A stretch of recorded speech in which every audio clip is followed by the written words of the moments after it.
O eto ang tanong, paano mo daw masasabi kung swerte ka sa asawa mo? Kung swerte ka sa asawa mong lalaki? Una, hindi ka minumura.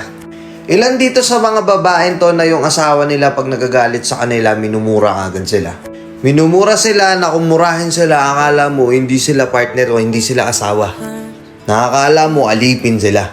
Every time na nagagalit yung asawa nilang lalaki, binagmumura agad sila. Swerte ka sa lalaki kung hindi ka minumura niyan.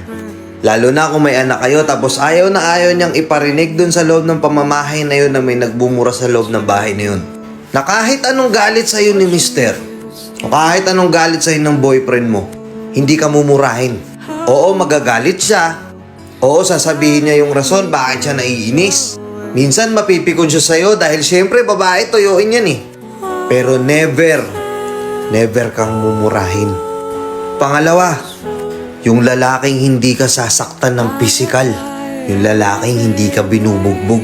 Swerte ka kung makakuha ka ng lalaking ganun. Kasi not all the time sa relasyon, yung akala natin, nakikita natin yung isang couple na masayang masaya sila pero sa likod nun, may mapapansin ka, yung babae minsan may mga pasa, tapos sinasaktan na pala siya.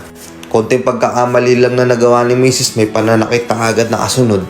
Tapos nakikita yun ng mga bata, nakakala ng mga bata, okay lang yun.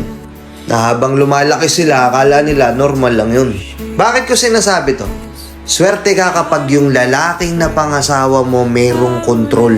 Pare-parehas lang tayong tao, pare-parehas tayong nagagalit. Pero maswerte ka kapag yung lalaking nakuha mo, hindi nananakit. Alam ko may mga magko-comment ditong lalaki na ginagawa nila yon.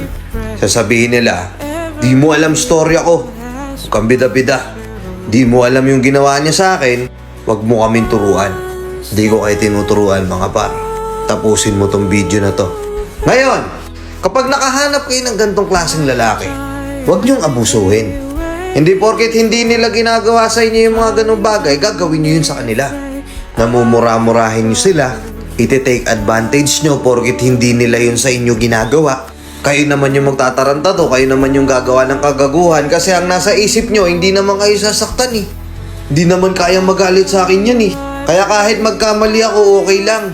Kaya minsan, instead na ako yung maging pahinga niya dahil sa sobrang hirap at sa sobrang pagod na struggle niya araw-araw, para mabuhay yung pamilya ko, ako pa yung magiging cause para bumigat lalo yung nararamdaman niya. Nakuha nyo? Nuggets nyo? Oo, hindi nga kayo sinasaktan ng ganong lalaki, hindi nga kayong minumura ng ganong lalaki, but it doesn't mean na kapag napuno siya sa'yo, hindi ka naiiwan. Which is yun yung alagaan nyo. Maswerte kayo kung ganong klase ng lalaki yung nakuha nyo. Kaya ingatan nyo. Oo, minsan magkakaroon ng hindi pagkakaunawaan sa relasyon nyo. Pero hanggat maaari, kontrolin nyo yung sarili nyo at wag nang umabot na magkakasakitan at magkakamurahan pa kayo. Ngayon ang tanong, maswerte ka ba sa lalaking napili mo? Yung asawa mo, kagaya ba siya ng tinutukoy ko na hindi ka kayang murahin at hindi ka kaya saktan?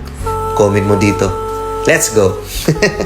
At oo nga pala guys, utang na loob, baka mapansin nyo to sa Facebook nyo. Eto, baka lumitaw to habang nag-i-scroll kayo sa Facebook. Pakipollow nyo naman ako dyan, supportahan nyo naman ako dyan, Kuya Marvin TV. Magsilipat na kayo dyan, parang awan nyo na, yun lang. Let's go!